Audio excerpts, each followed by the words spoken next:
નમસ્કાર વિદ્યાર્થી મિત્રો, ઓનલાઈન એજ્યુકેશનમાં આપ સૌનું સ્વાગત છે. હું હળવદિયા ધર્મેન્દ્ર આપ સૌનું સ્વાગત કરું છું. આપણે વાત કરી રહ્યા હતા ભારતીય અર્થતંત્રમાં નૂતન પ્રશ્નો. એની અંદર અગાઉ આપણે જે ચર્ચા કરી, અગાઉ આપણે સ્થળાંતરના જે પ્રકારો છે એનો આપણે વિગતવાર અભ્યાસ કરી ચૂક્યા છીએ. હવે આપણે જે જોવા જઈ રહ્યા છીએ તે ભારતીય અર્થતંત્રના જે નૂતન પ્રશ્નો છે એ નૂતન પ્રશ્નની અંદર આજે આપણે સ્થળાંતરના જે કારણો છે એના વિશેની વાત કરવાની છે. તો સ્થળાંતરના જે પણ કઈ કારણો છે કે લોકો શા માટે સ્થળાંતર કરે છે, પ્રકારો આપણે જોયા કે વિવિધ પ્રકારો જે સ્થળાંતરના છે એની આપણે વિગતવાર ચર્ચા કરી. હવે આપણે વાત કરવાની છે એના કારણો. તો એની અંદર બે કારણો મુખ્ય છે. સૌથી પહેલા તો કે એ મુખ્ય બે કારણોને આપણે એક આર્થિક કારણો અને બીજું સામાજિક કારણો, આ બે રીતે વિભાગ પાડી શકીએ છીએ. કે લોકોને એક આર્થિક પાસું હોય છે કે ભાઈ પોતે પોતાનો જે ધંધો, વ્યવસાય, રોજગાર એને સારો મેળવવા માટે એ હંમેશા પ્રયત્નશીલ રહેતા હોય છે. તો એને આર્થિક બાબતની અંદર એનો સમાવેશ કરવામાં આવે છે. બીજું પાછું સામાજિક કારણો છે. તો કે સામાજિક, આપણે એક સમાજમાં જ્યાં રહીએ છીએ એ સમાજની અંદર આપણી આસપાસના ઘણા એવા બધા પ્રશ્નો હોય છે કે એ પ્રશ્નોના કારણે આપણે સ્થળાંતર કરવું પડતું હોય છે. દરેક વ્યક્તિ હંમેશા સુખ સુવિધા વાળું જીવન પોતે પસંદ કરતા હોય છે. પોતાને સામાજિક એક મોભો પણ જોતો હોય છે.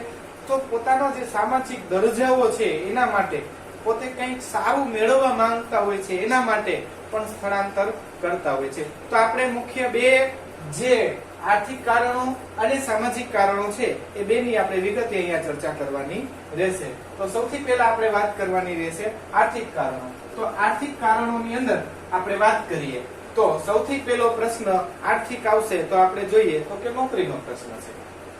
વ્યક્તિએ પોતાનું જે કમાવાની જે પણ કઈ સાધન છે તો કે તે નોકરી. ઘણીવાર સારી તક મળતી હોય, સારી નોકરી મળતી હોય તો વ્યક્તિ સ્થળાંતર કરવા માટે તૈયાર થઈ જાય છે હંમેશા માટે.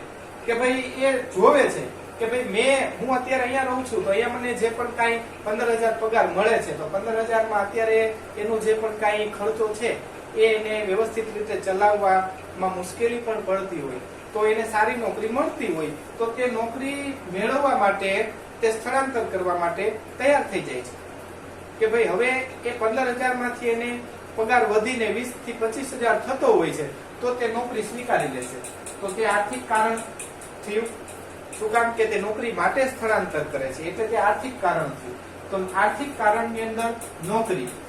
પછી છે વ્યવસાય. તો કે પોતાના વ્યવસાય, ધંધો ઘણીવાર સેટ કરવા માટે લોકો એક જગ્યાએથી બીજી જગ્યાએ સ્થળાંતર કરતા હોય છે અને જોવા મળે છે એવા ઘણા બધા ઉદાહરણો આપણે જોઈ શકીએ છીએ સમાજની અંદર કે લોકો પોતાનો વ્યવસાય અને ધંધો છે એ સારો ચલાવવા માટે, મેળવવા માટે પોતાના પરિવાર સહિત પોતે છે ને બીજી જગ્યાએ જતા હોય છે. આવા મોરબીની અંદર પણ એવા કેટલા ઉદાહરણ છે કે લોકો પોતે બીજા રાજ્યમાંથી અથવા બીજા દેશમાંથી અથવા બીજા શહેરોમાંથી અને ગામડાઓમાંથી પોતાના રોજગાર ધંધા માટે પોતે સ્થળાંતર કરેલા છે અને હાલ પોતે જે પણ કઈ વ્યવસાય છે એ ચલાવી પણ રહ્યા છે અને તેઓ સ્થળાંતર કરેલું હોય છે. કે અગાઉ પોતે ગામડામાં રહેતા હોય છે ને હવે તે પોતાનો ધંધો છે એ શહેરમાં એટલો બધો સેટ થઈ ચૂક્યો છે કે જેના માટે તેને સ્થળાંતર કરવું પડતું હોય. તો આ આર્થિક કારણોની અંદર જે બીજું પાસું છે તો કે નોકરી, વ્યવસાય અને ધંધા માટે. પછી છે બદલી. તો કે સરકારી અધિકારીઓ છે એની પણ હાલતા તમે આપણે જોઈ શકીએ છીએ કે એની બદલી થતી હોય છે અને તે બદલીઓના કારણે તેઓ સ્થળાંતર પરિવાર સહિત એને કઈ રહેવા માટે સરકારી ક્વાર્ટર કે મકાન મળેલું હોય તો ત્યાં આવીને તેને રહેવું પડે છે. અને એ નોકરી લાંબા ટાઈમની 5 વર્ષની હોઈ શકે, 10 વર્ષની હોઈ શકે. તો આ લાંબા ગાળાનું જે સ્થળાંતર છે તે બદલીના કારણે થઈ શકે છે. તો કે આ જોયું આપણે આર્થિક કારણોની અંદર આપણે બદલીનું. આ સિવાય કુદરતી સંપત્તિનું પ્રમાણ એ આર્થિક પાસાની અંદર એનો સમાવેશ થાય છે. કેવી રીતે? તો કે જો કુદરતી સંપત્તિનું પ્રમાણ છે, ઘણીવાર આપણું જે પણ કઈ કુદરતી સંપત્તિ જે આપણને મળેલી છે એની અંદર અચાનક ક્યાંક કોઈ જગ્યાએ ખાણમાંથી જે કોલસાનું પ્રમાણ અથવા કોઈ સોનાનું પ્રમાણ મળી આવે તો ત્યાં અચાનક રોજગાર ધંધો છે એ વિકસે છે. એ રોજગાર ધંધો ત્યાં વિકસે છે એટલા માટે ત્યાં લોકો સ્થળાંતર કરશે. શું કામ? કે ત્યાંની જે કુદરતી સંપત્તિનું પ્રમાણ છે એ અચાનક વધ્યું છે, નવી કંઈક શોધખોળ થઈ હોય અથવા કંઈક એવી વસ્તુ મળી આવી હોય કે એના કારણે ત્યાં રોજગાર ધંધો છે એ વિપુલ પ્રમાણમાં મળશે. તો આવા જે સ્થળો છે જે કુદરતી સંપત્તિનું પ્રમાણ અચાનક મળવાથી અથવા વધવાથી અથવા જે એનામાં કંઈક બદલાવ આવવાથી લોકો ત્યાં આકર્ષાશે અને ત્યાં સ્થળાંતર કરશે. તો કુદરતી સંપત્તિનું જે પ્રમાણ છે એ વધવાથી પણ લોકો છે એ સ્થળાંતર કરે છે અને એના ઘણા બધા ઉદાહરણો આપણે જોઈ શકીએ છીએ સમાજની અંદર. એના પછીનું જે કારણ છે તે શિક્ષણ. મુખ્ય કારણ આપણે જોઈ શકીએ છીએ શિક્ષણની વધુ સારી તકો મેળવવા. અગાઉ આપણે પ્રકારમાં પણ એની ચર્ચા કરી હતી. ફરી અહીંયા આપણે આર્થિક કારણોની અંદર આપણે જોઈએ તો કે લોકો છે એને શિક્ષણની વધુ સારી તકો મેળવવા માટે પણ સ્થળાંતર કરે છે. આ એક મોટું કારણ આપણે ગણી શકીએ. શું કામ? કે જો શિક્ષણની આજે જે સવલતો છે એ મેળવવા માટે લોકોને શહેરમાં અથવા બીજા સિટીમાં ફરજિયાત જવું પડતું હોય છે કે એને જે પણ કઈ કોર્સ કે જે પણ કઈ એને નોકરી ધંધા માટેની ડિગ્રી મેળવવી હોય છે તે નથી મેળવી શકતો જ્યાં તે રહેતો હોય છે ત્યાં. તો ન મેળવવાના કારણે સારી તક મેળવવા માટે તે શિક્ષણની વધુ સારી સુવિધાઓ મેળવવા માટે તે સ્થળાંતર કરશે. કોઈ યુનિવર્સિટી છે, કોઈ મહાવિદ્યાલય છે અથવા કોઈ એવી કોલેજ છે કે કોઈ એવી સંસ્થાઓ છે કે તે પોતાના રાજ્યમાં અથવા પોતાના શહેરમાં જો એ અવેલેબલ ન હોય કે ત્યાં એ ઉપલબ્ધ ન હોય તો તે બીજા અન્ય રાજ્યમાં પોતે સ્થળાંતર કરવા માટે તે મજબૂર બને છે. તો આ પણ એક કારણ છે. શિક્ષણ માટે લોકો પોતાની જો શિક્ષણની ભૂખ છે એ મેળવવા માટે એટલે પોતાની શિક્ષણની જે ભૂખ છે એ પૂરી કરવા માટે લોકો સ્થળાંતર કરતા હોય છે. અને આપણે એના એવા પણ ઉદાહરણો ઘણા વિદ્યાર્થીઓના જોઈ શકીએ છીએ કે પોતે પોતાનું ઉચ્ચ શિક્ષણ મેળવવા માટે ઘણા લોકો હોસ્ટેલમાં રહેતા હોય છે અથવા કોઈ બીજા શહેરમાં રહેતા હોય છે અથવા ઘણા લોકો વિદેશમાં પણ સ્થળાંતર કરે છે. તો કે તેનું મુખ્ય કારણ શિક્ષણની વધુ સારી તકો મેળવવા માટે. એના પછીનું મુખ્ય એક કારણ ગણી શકીએ તો કે આરોગ્યની અત્યાધુનિક સુવિધાઓ મેળવવા માટે. અત્યારની પરિસ્થિતિમાં જો આ મુદ્દાને આપણે જોઈએ તો અત્યંત આધુનિક અત્યંત જરૂરી મુદ્દો આ બની ચૂક્યો છે. હાલની પરિસ્થિતિની અંદર ઘણા લોકોએ સ્થળાંતર કરેલું છે. એના આપણે જીવંત ઉદાહરણ પણ જોઈ શકીએ છીએ કે ભાઈ લોકોને જુઓ તો કે ગામડામાં અથવા કોઈ એવા શહેરમાં કે કોઈ એવા એરિયામાં રહેતા હોય ત્યાંથી તેને આરોગ્યની સવલતો છે એ યોગ્ય પ્રમાણમાં ન મળતી હોય તો ફરજિયાતપણે તેને આરોગ્યની અત્યંત આધુનિક સુવિધાઓ મેળવવા માટે તેને સ્થળાંતર કરવું પડે છે. ફરજિયાતપણે. શું કામ? કે અહીંયા જીવનનો પ્રશ્ન છે, પોતાની જે સ્વાસ્થ્ય છે એનો પ્રશ્ન છે. એને સુધારવા માટે અથવા એને સારી જે તક મળે કે ભાઈ જીવનમાં એને ગમે ત્યારે કઈ એવી પરિસ્થિતિ આવે પોતાનું સ્વાસ્થ્ય બગડે તો એ જે રહે છે ત્યાંથી એને દૂર સુધી જવું પડતું હોય છે. એમાં ઘણા કલાકો પણ લાગી શકે છે અને લોકો ઘણીવાર પોતાનો જીવ પણ ગુમાવતા હોય છે. તો આવી પરિસ્થિતિનો એને સામનો ન કરવો પડે અને એને આરોગ્યની અત્યંત આધુનિક સુવિધાઓ મળે એના માટે એને આરોગ્યની આ સુવિધાઓ મેળવવા માટે સ્થળાંતર કરવું પડતું હોય છે. અને એનું ઉદાહરણ અત્યારે લાઈવ આપણે કેટલા લોકોનું જોઈ શકીએ છીએ કે તેઓએ અત્યારે જોઈ તો સ્થળાંતર કરેલા છે. ગામડામાંથી પોતે શહેરમાં આવી ચૂક્યા છે. શું કામ? કે અહીંયા જે પણ કઈ વેન્ટિલેટરની સુવિધા છે, ઓક્સિજનની સુવિધા છે અથવા ઇમરજન્સી જે પણ કઈ સુવિધા હોય એને મળતી હોય ડોક્ટરી તે ઉપલબ્ધ હોય છે એટલા માટે પોતે આરોગ્ય માટે સ્થળાંતર કરતા હોય છે. તો આટલા મુદ્દા આપણે જોયા જે આર્થિક કારણો હતા. એ આર્થિક કારણોની અંદર આપણે જોયું કે નોકરી વ્યવસાય માટે, બદલી માટે, કુદરતી સંપત્તિનું પ્રમાણ ક્યાંક વધે એના માટે, પછી શિક્ષણની વધુ સારી તકો મેળવવા માટે અને આરોગ્યની યોગ્ય અને સારી આધુનિક સુવિધાઓ મેળવવા માટે આને આપણે આર્થિક કારણોની અંદર સમાવેશ કરવાનો થાય છે. હવે પછીનો મુદ્દો છે જે છે સામાજિક કારણો. તો લોકો જે સમાજમાં રહેતા હોય છે ત્યાંના ઘણા બધા સામાજિક પ્રશ્નો પણ હોય છે, તેને આપણે સામાજિક કારણોની અંદર સમાવેશ કરવાનો થશે. શું કામ? કેટલાક એવા પ્રશ્નો હોય છે કે આ સામાજિક કારણોના લીધે લોકોએ સ્થળાંતર ફરજિયાતપણે કરવું પડતું હોય છે. તો પહેલું જે સામાન્ય આપણે કારણ ગણાવી શકીએ તો કે લગ્ન છે. જે વ્યક્તિના લગ્ન થાય છે, દાખલા તરીકે અહીંયા જે પુરુષ પ્રધાન સમાજમાં એવી રીત રિવાજ પ્રમાણે જે સ્ત્રી છે એ પોતાનું ઘર છોડી અને જે પોતાના સસુરાલના ઘરમાં જ્યારે જાય છે તો કે એ લગ્નના કારણેનું સ્થળાંતર આપણે એને ગણી શકીએ. તો કે આ પેલું કારણ છે, જે લગ્ન માટે સ્ત્રી છે પોતાનું ઘર છોડી અને જે અન્ય જે પણ કઈ જગ્યાએ ગામ શહેર છોડીને જાય છે તો કે એ સ્થળાંતરનું કારણ બનશે. તો કે લગ્ન છે એ સ્થળાંતરનું કારણ બને છે. એટલે પેલું છે સામાજિક કારણની અંદર લગ્ન. બીજું છે સામાજિક રીત રિવાજોમાંથી મુક્તિ મેળવવા માટે. ઘણા લોકો જે જગ્યાએ રહેતા હોય છે ત્યાંની માન્યતાઓ એવી હોય છે, એ માન્યતાઓથી એ લોકો કંટાળી ચૂક્યા હોય છે, એને એ નથી ગમતી હોતી અથવા તેઓ એનાથી ખુશ નથી હોતા. તો એટલા માટે તેઓ આ જે સામાજિક રીત રિવાજો છે એમાંથી મુક્તિ મેળવવા માટે સ્થળાંતર કરે છે, ત્યાંથી દૂર વસવા ચાલ્યા જાય છે. એવા કેટલા એવા સામાજિક કારણો આપણે જોઈ શકીએ છીએ સમાજની અંદર.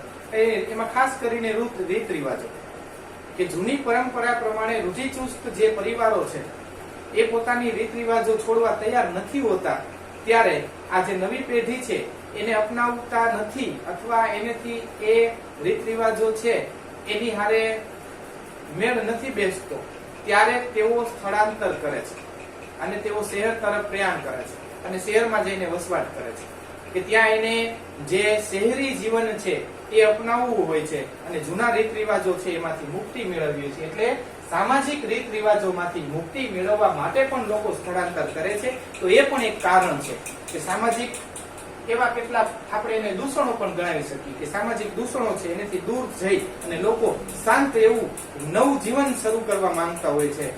તો એને આપણે સામાજિક રીત રિવાજોમાંથી મુક્તિ મેળવવા માટે ના કારણો છે. પછી છે રાજકીય કારણ.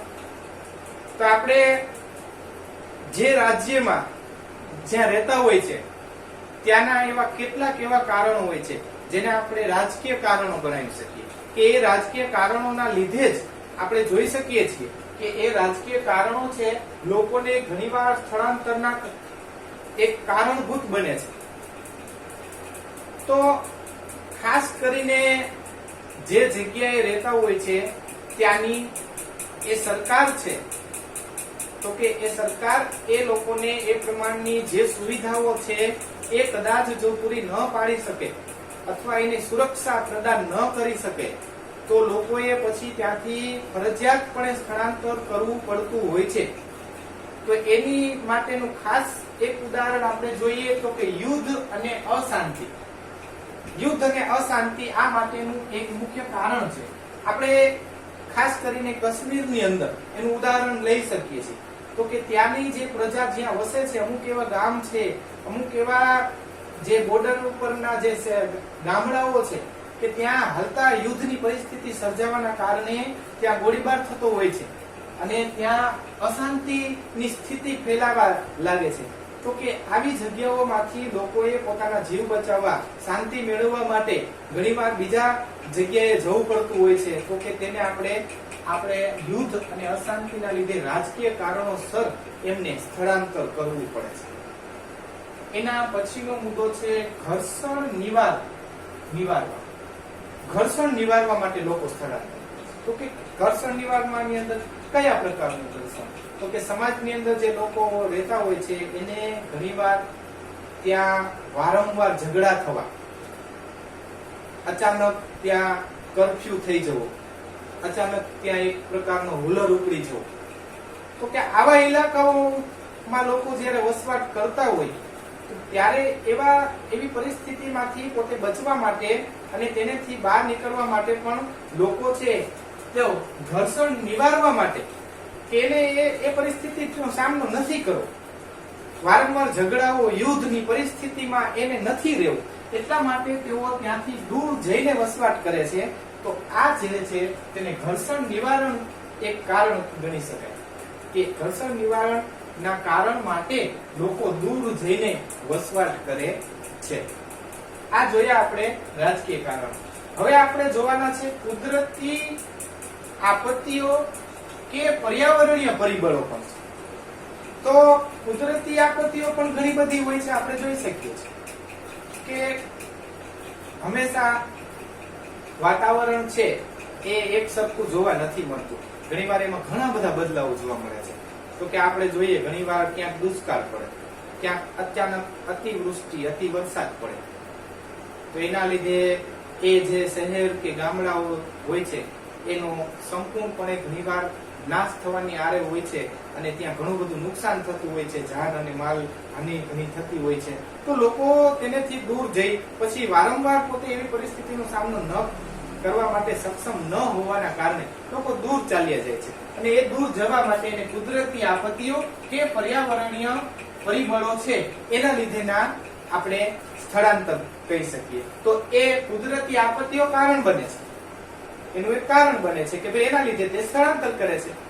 તેની અંદર અતિવૃષ્ટિ ગણી શકીએ, વાવાઝોડા ગણી શકીએ, ધરતીકંપ ગણી શકીએ અને જ્વાળામુખી વિસ્ફોટન છે એનો પણ આપણે સમાવેશ કરી શકીએ. તો કે આવી કુદરતી આપત્તિઓના કારણે લોકો છે ઘણીવાર સ્થળાંતર કરતા જોવા આપણને મળે છે.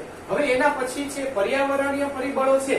તો એમાં એવું છે કે પર્યાવરણીય પરિબળની અંદર આપણે ઘણા બધા મુદ્દાઓનો સમાવેશ કરી શકીએ છીએ. શું કામ કે જો પર્યાવરણની અંદર જે પણ કાંઈ આવેલું છે, વાતાવરણની અંદર આપણે જોઈએ એવી રીતે પર્યાવરણની અંદર જે પણ કાંઈ આવેલું છે, નદી, નાળા, પર્વતો, જે ડેમ છે કે બાંધેલા જે છે નદી ઉપર બાંધેલા ડેમ છે એ એક કારણ બની શકે છે. તો એનું મુખ્ય કારણ એક આપણે ઉદાહરણ લઈએ તો એ છે સરદાર સરોવર યોજનાનું જો આપણે ઉદાહરણ લઈએ તે પર્યાવરણીય વિકાસ લક્ષી સ્થળાંતર કહેવાય. શું કામ કે ત્યાં સરદાર સરોવર યોજનાની જે ડેમની રચના કરવામાં આવી તો ત્યાં જે લોકો વસતા હતા, જે આદિવાસી લોકો હતા તે અથવા એના સિવાય બીજા જે લોકો વસતા હતા તે આ બધા લોકોને ત્યાંથી બીજી જગ્યાએ એને મોકલવામાં આવ્યા એટલે તે સ્થળાંતર થયું. તો આ જે થયું પર્યાવરણ લક્ષી એટલે કે વિકાસ લક્ષી સ્થળાંતરમાં પણ એનો સમાવેશ કરી શકીએ છીએ કે એ લોકોને હવે ત્યાંથી બીજે મોકલવામાં આવ્યા છે એટલે તે વિકાસ લક્ષી પર્યાવરણ આપણે સ્થળાંતર ગણાશે. તો કુદરતી આપત્તિઓ કે પર્યાવરણીય પરિબળોની અંદર પણ સ્થળાંતરના કારણો થાય છે. એની અંદર વિકાસ લક્ષી સ્થળાંતર અને સરદાર સરોવર યોજના છે એના લીધે ત્યાંના લોકોને ત્યાંથી દૂર મોકલવામાં આવ્યા હતા તે એનું એક કારણ બની શક્યું. તો વિકાસ લક્ષી સ્થળાંતર કહેવાય.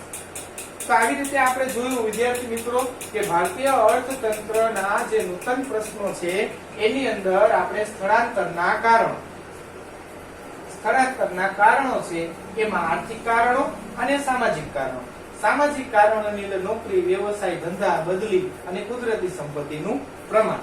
પછી આપણે શિક્ષણની વધુ સારી તકો મેળવવા માટે, આરોગ્યની અત્યાધુનિક સુવિધાઓ મેળવવા માટે અને પછી એનો બીજો પ્રકાર જે સામાજિક કારણો છે જેમાં લગ્ન માટે, પછી સામાજિક રીત રિવાજો માંથી મુક્તિ મેળવવા અને રાજકીય પરિબળો જોયા. તેની અંદર યુદ્ધ અને અશાંતિ, ઘર્ષણ જન્ય નિવારણ માટે અને પછી જે છેલ્લો પ્રકાર જોયો તે આપણે કુદરતી આપત્તિ કે પર્યાવરણીય પરિબળો એને આપણે વિકાસલક્ષી પર્યાવરણ પણ કહી શકીએ. આ આપણે જોયા સ્થળાંતરના પ્રકારો. હવે આપણે સ્થળાંતરના પ્રકારો એના પછી સ્થળાંતરના કારણો જોયા અને સ્થળાંતરના કારણો જોયા અને કારણોને વિગતવાર સમજ્યા પછી હવે આપણે જે પણ વાત કરવાની છે તે સ્થળાંતરની જે પણ અસરો છે એની વાત આપણે એના પછીના વિડીયોમાં જોશું.